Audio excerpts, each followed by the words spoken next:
highest point of Prime Minister's trip here in the United States, and especially on the West Coast, really is his visit to the Facebook global headquarters. He's a huge believer in social media. He posts a lot on Facebook. In fact, the world got to know of his trip to the Facebook global headquarters by the Mark Zuckerberg post, and then of course followed by Mr. Modi's. There is of course, and understandably so, a lot of euphoria around this trip here at Menlo Park, which is where Facebook's global headquarters are. We're the first Indian channel to go inside the global headquarters. If you remember clearly, that 3.5-minute video that Mark Zuckerberg did post was of this global headquarter facility. It's the largest open plan anywhere in the world. There are no walls in this office. We're going to show you what Facebook really looks like deep within. Facebook, a company that was formed in a dorm and has gone on to become one of the biggest internet sensations the world has ever seen. Such is Facebook's grip on the world that India's Prime Minister has kept it at par with his visit to the White House, if not slightly above it. So we at ET Now decided to get you a sneak peek into where it all happens, and like we always do, we get it to you before anyone else. With the sun beating down hard on the California soil, the entrance doesn't do the company justice. But nothing at Facebook is as it seems. If you've been wondering how the Facebook office down beneath is so well lit, it's because of skylights right here. They kind of filter light and let it go down. So half the space is actually lit by natural light.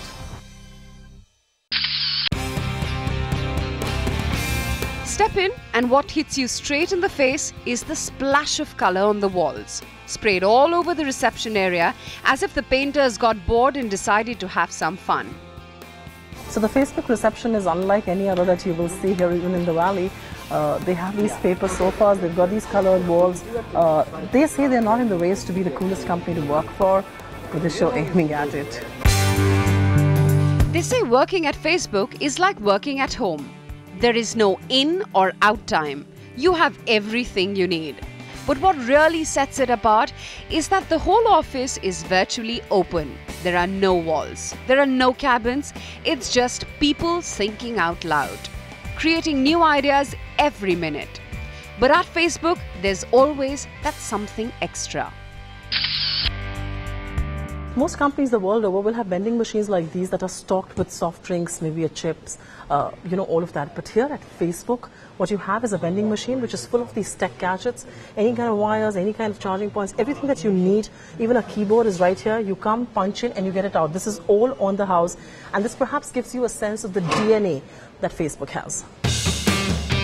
Food is a man's primal need.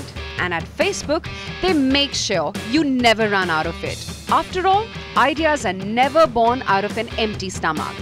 From the best coffee to the widest range of tidbits, staying hungry isn't an option. There's a reason why they call Facebook as one of the coolest offices in the world. Now, this very facility is where the video went up on Facebook that Mark Zuckerberg had put. This is the largest online floor plan anywhere in the world.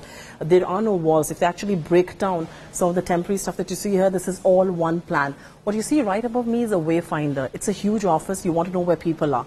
You just get in here, you type the name of the person you're here to meet. We're meeting Chris Daniels today.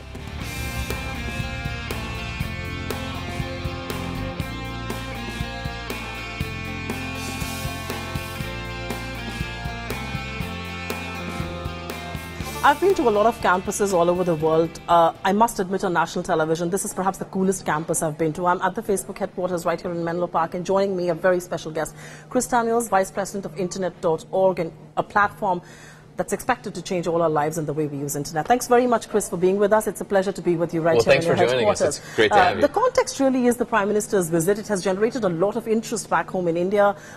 You're hosting him here. He's going to be answering questions and all of that. What does this visit? And he's a big user of social media. He puts stuff on Facebook. He puts stuff on Twitter. A particular fan of Facebook really there. What does this visit mean for Facebook, considering India is your big user base? And what does it also mean for the Valley, so to say? Well, I think Prime Minister's Modi visit is important for Prime Minister Modi, for India, as well as for the Valley. India is an enormous market for all internet services, and Prime Minister Modi has been a loyal user of Facebook throughout his entire political career. So we're really thrilled to have him here. So the next big thing from Facebook is really the internet.org that's been talked about. As someone who heads it, as someone who's spearheading the whole initiative, how best do you think Facebook and the government in India are going to leverage this going forward? Well, Facebook's mission is to make the world more open and connected. And when we actually looked at the number of people who are connected in the world, there are 4 billion people who are not connected. So that means the majority of the world is not connected to the internet. And 1 billion of those unconnected people are in India. And so when I think about how we're going to work with the government, I think about India's Digital India program. And the fact that the Modi government is focused on connecting the entire world and connecting all of India through Digital India. And their focus there is really around bringing people access to healthcare information, education information, other community services and government services. And Internet.org's mission is perfectly aligned with that, where we're focused on bringing people a set of free basic services so that they can improve their lives and we can empower more people. You know, as you look to empower more people, what are some of the factors that you believe hinder connectivity in a country like India? You rightly mentioned 4 billion people unconnected in the world is something that should not be acceptable to us in the times that we live in, 1 billion in India. What are the social, economic factors that perhaps hinder that connectivity in India? Sure. We did a set of research around those 4 billion unconnected people, and we found there were 3 core barriers to that were keeping them offline.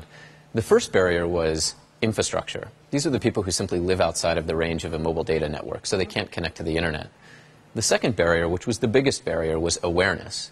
People are simply not aware of why the internet is valuable to their lives. That's right. The third is affordability. These are simply people who can't afford the internet.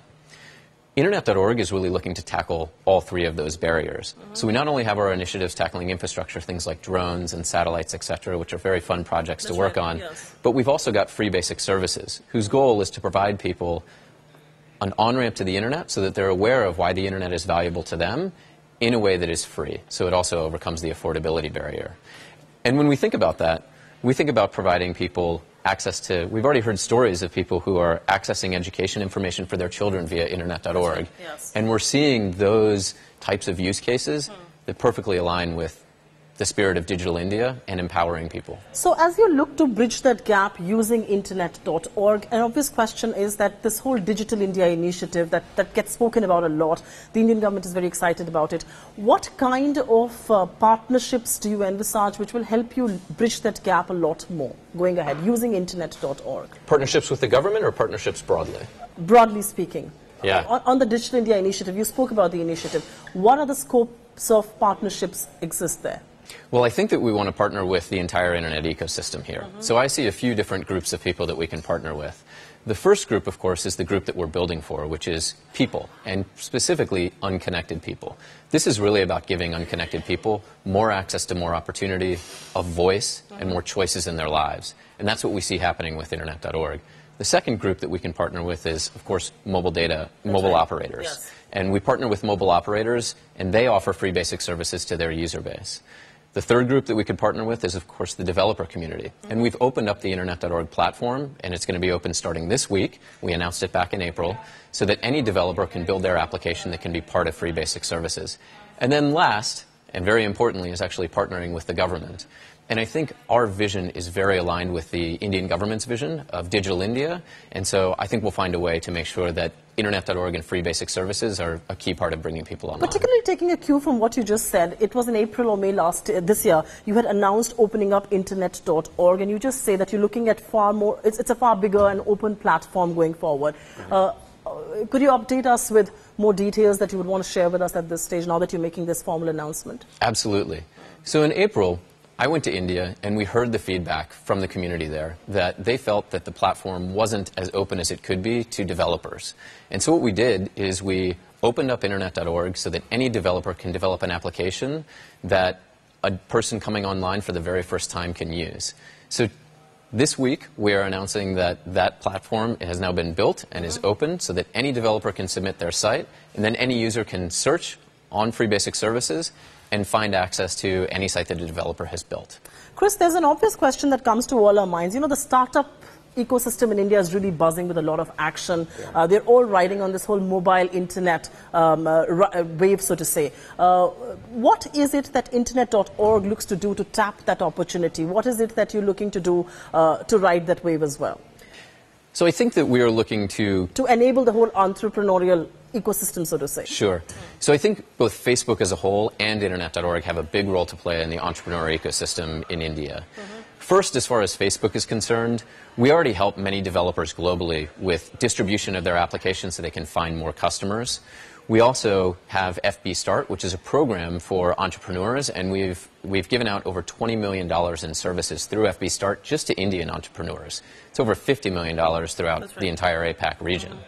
With Internet.org, two things really. The first thing is to have a vibrant mobile ecosystem, you need to have more people coming online. You need that ecosystem to grow. So that's our primary focus with free basic services. In addition, any entrepreneur who wants to develop an application for free basic services is now able to, and that application is up and running. I also want to point out that this is not just about those technology entrepreneurs. That's right. Everybody is going to benefit due to the mobile revolution. So one example that I've heard of is we had a chicken farmer who used Internet.org to not only find and solve health problems that his chicken flock was having, but also find new buyers for his chickens, so he 4x'd his business. It's a great example how the benefits of connectivity can help every type of business, not just these technology I'm particularly businesses. fascinated with your new TV campaign that talks about records in Far East that are now available, that should be available online, and how we're missing out on that. So that's a brilliant campaign that you're targeting there in that part of the world. But you know, the other big thing that we want to speak about is that the whole debate around net neutrality and Internet.org was at the receiving end of this. I don't want to get into, you know, the merits of the debate, because some of it was a little ill-informed, so to say. But if I were to ask you, has that debate mellowed down, considering your own effort is to really open up the platform for so many more people to get on there? Well, Internet.org is about connecting the unconnected. It's about giving the unconnected a voice and giving them more choice in their lives. I think the net neutrality debate in India, and particularly the criticism around Internet.org, was really a small group of connected individuals who were spreading fears about what the program could do to the Internet. The facts are the program is bringing more people online, and they are very quickly exploring the broader Internet. So the program is working.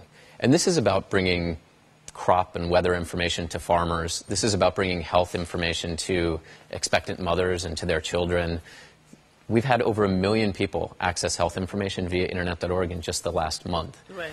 When I think about what do we need to do as the entire community to make sure more people get online, I would say the status quo isn't working. We need new innovative business models. Internet.org has proved to work as one of those innovative business models that can bring people online. So we're excited to keep rolling it out. So that's the reason why I asked you that some of the debate was ill-informed, some of the debate was almost spreading panic out there. We're happy that some of that has really died down. But the other question I want to ask you is on partnerships, really. I mean, how is your partnership with Reliance really evolving in terms of connecting more and more people to Internet.org? And are we going to see more such partnerships with Indian telecom operators that we've really penetrated the market very well? You spoke about it just in the beginning, but do you want to expand upon that trend? Sure. So the partnership with Reliance is going really well. What we're seeing with Reliance is that in the circles where Internet.org has launched, we're seeing the growth of mobile data users be 2x where it hasn't launched. So it's proving that it works to bring people online more quickly, and then those people are very quickly moving on to explore the broader Internet. We have already said in the past that we're going to be rolling out nationwide with Reliance, so we continue down that path. We're going to roll out nationwide with them, and we want to work with all mobile operators in India, so we're happy to. You know, I'm just going to ask you to wear your hat of being a very, very senior person here at Facebook. How difficult or challenging is it to keep evolving for users? I mean, you know, they're just spoiled for choice right now in terms of the technology revolution that's happening around the world, the kind of apps that are coming up. How challenging is it for Facebook to keep reinventing itself? I know you do a lot of that here in this headquarters, and you almost get that vibe that something's happening every moment. But, you know, is it challenging to woo the new users, really? The ones who are there are addicts, I can tell you that. I think the great thing about a vibrant ecosystem is that the vibrant ecosystem keeps you on your toes and forces you to keep moving and keep pushing ahead. And so that ecosystem and us being part of it is what keeps us energized so that we can always continue to innovate for our users. And whenever we do anything here, we think about users first. One of the great things about being at Facebook is that we're not afraid to disrupt ourselves, and we're not afraid to try new innovative business models, try new things that work. One of the things we're doing there is with Internet.org and reinventing ourselves and reinventing new business models and new technologies that work. So it's just a small example of what the rest of the team does every day here at Facebook. At Facebook, everything's cool, but I want the camera to pan right behind him, and that's the Facebook wall. all kinds of stuff written there, and Chris himself is going to explain us what is this wall all about. So what is this wall all about? So if you remember, the very first version of Facebook was simply a wall where everybody had a profile and you could write on people's wall, and that's what people did. And so this wall is a literal translation of that. Whenever anybody visits our headquarters, they're welcome to write on the wall. So actually, I would invite you, we can find some chalk right there in the bin, sign your name, whatever you'd like to write on the wall. So I should actually thank you for this wonderful interview.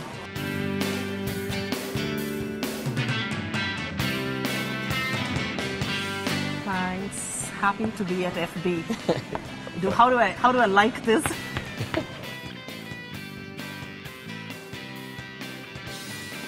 It's staying ET now.